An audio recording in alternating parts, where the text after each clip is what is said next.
Okay, so here's the moment that we've been waiting for. We're going to do the final proof, and we're going to, I've already got another loaf that's been proofing so that I can go ahead and show you how to score it and explain the baking process. So our loaf from yesterday, I ended up putting it into, because it took so long for the other video to load, I ended up putting it into the refrigerator to slow it down. And you can do that. You can let it rise for 2 days in your refrigerator if you want, because when you put anything that's fermented or fermenting into the refrigerator, it slows the fermenting process down. So if you start a loaf and then decide, oh my goodness, I need to go do this, I'm not going to have a chance to bake it till tomorrow or another day, then you can put it in the refrigerator and it'll slow the process down. It'll still keep rising, but it's just going to take longer. Now notice as I uncovered this, see the little air bubbles? That is a good sign. It's going to be nice and fluffy. So, okay. So what you're going to want to do is just turn it off, turn it out into a nice, soft, sorry guys. I'm thinking as I'm talking. It's not a good combination. So you want to turn it out into just a lightly floured surface.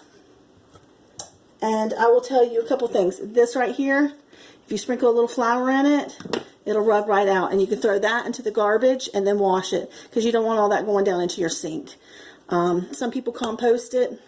I'm not much for composting it, but I just don't like floury stuff that can get moldy in my compost. But anyways, so you want to use as little flour as possible, because you don't want to add, because we're doing this for the flavor, and we're doing it for the texture, and we're doing it for the lower sugars and carbs and glutens and stuff like that. So you don't want to add a bunch more flour. And sometimes, I mean, you can get to where you don't even need the flour. Or a lot of times I use this, which can be anything, and you can make your own brown rice flour or just rice flour. It's gluten-free, and so, you know, I dust a lot of my things with that, like when I do bagels and stuff. Alright, so, okay, so I didn't explain what I was just doing. I'm just doing it. So you want to stretch the dough and fold it over. Again, stretch and fold. Stretch and fold. And so I kind of do my own little patty thing there, but you don't have to do that. But you just want to stretch it, fold it over. And then you're going to flip it back over.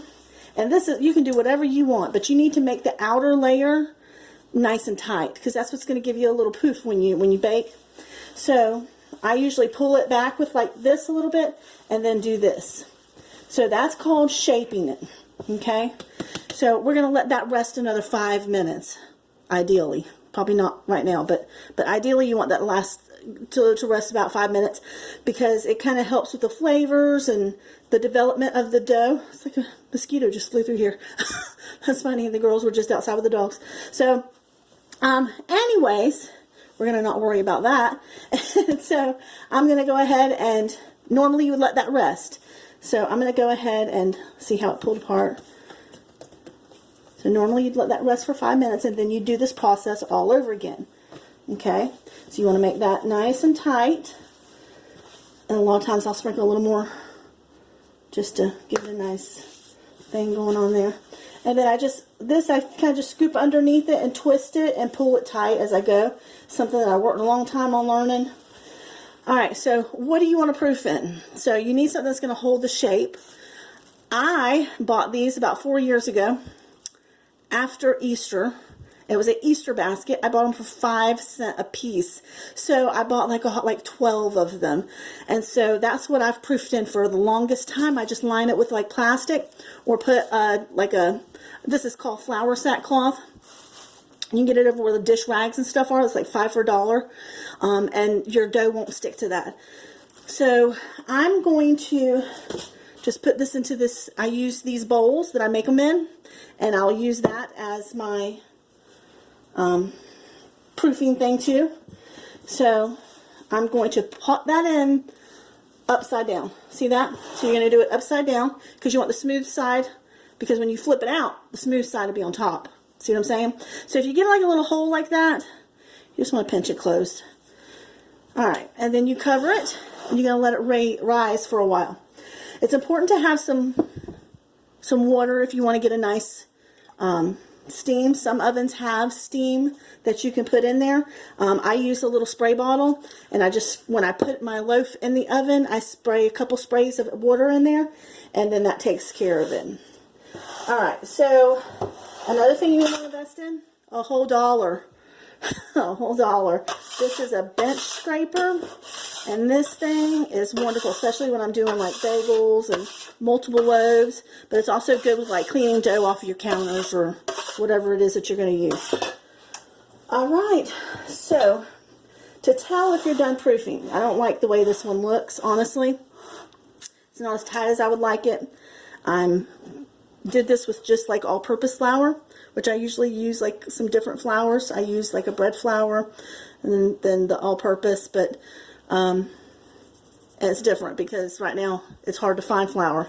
So you either want to take a little flour on your finger. Well, no, that's not going to work. Water always works. So what you're going to do, this is called the finger test. So you stick your finger in it, and that did not work because it's kind of a loose dough. Remember how I said I like firm doughs in the world? It's because I have flour on my finger. Alright.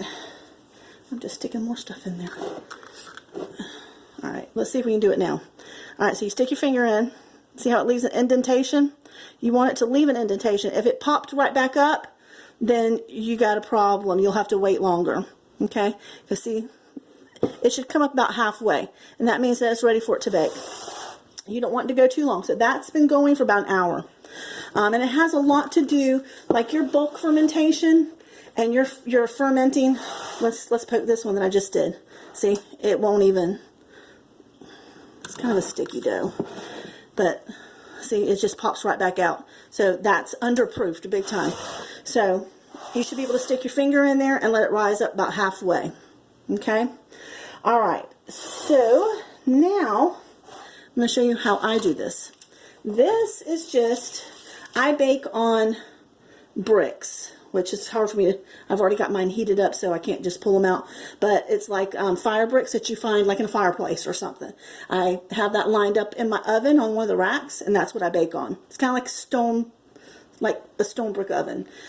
So a lot of people bake in Dutch ovens. I don't have much, I'm not familiar with that very much, so I can't really give much advice on the Dutch oven thing. But anyway, so what I do is I just take this, and because I'm going straight into the oven, I have to have something to help hold that in place. So I just use like a flat surface. This is like an old pizza pan.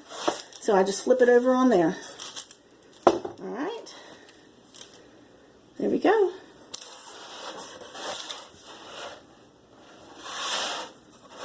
Alright, and then I'm going to dust it with a little bit of flour. You don't have to, but I am. And then I use a straight razor, just a regular old straight razor. In the beginning when I first started, I was scared of the straight razor, and so I would just use like a pair of scissors. So you don't have to necessarily have to have a straight razor.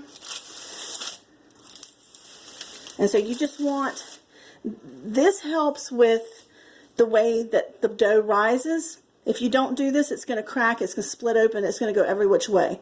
So if you want it to look like a loaf, then you can do that. You can also put this in a regular loaf pan. You don't have to do all this. You can let it proof in a regular loaf pan and then just bake it straight in the loaf pan. You don't even have to worry about this other than scoring the top of it some. And then I'm just going to do something simple here. Okay.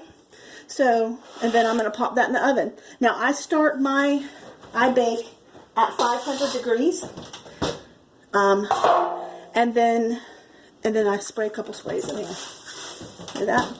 So, I bake at 500 degrees, and then after 15 minutes, I usually put it down to like 485.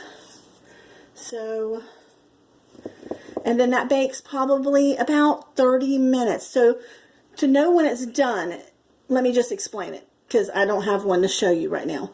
But when it's done, what you want to do is you should be able to thump the bottom, like thumping a watermelon or a cantaloupe. It's going to sound kind of hollow. It's also going to have a very nice brown color. So after this video, and when this loaf is done baking, I'll post a picture in the comments of what the loaf looks like. And then after it cools for about an hour, usually that's a good time to cut your bread. After it cools for about an hour. I know sometimes it's really hard and it really doesn't matter. But if you want to see how well it looks inside, if you cut it too soon, it's going to kind of gum it up a little bit. If you let it cool for at least an hour, and these loaves, like the one I just made, they take like 3-4 hours to thoroughly cool completely inside. So, but anyway, so wait about an hour before you cut it, and that way you can see the doneness inside and kind of how it's structured inside and things like that. Sorry, you're just talking to my hands and things like that. I can't think of anything else that I could tell you other than what I've already just told you. If you think of any questions and you would like to have more information, then just let me know, and I'm happy to help in any way I can.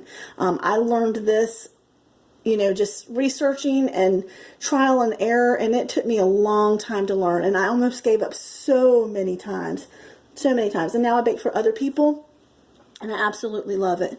So, not something I thought 5-6 years ago I'd ever do, but I started doing sourdough because of my health, because of my family's health, and so it's been a journey and an adventure, and it's something that I love very much and feel very passionate about. So anytime I can help anyone learn this at all, then just let me know. Thanks a lot. Bye-bye.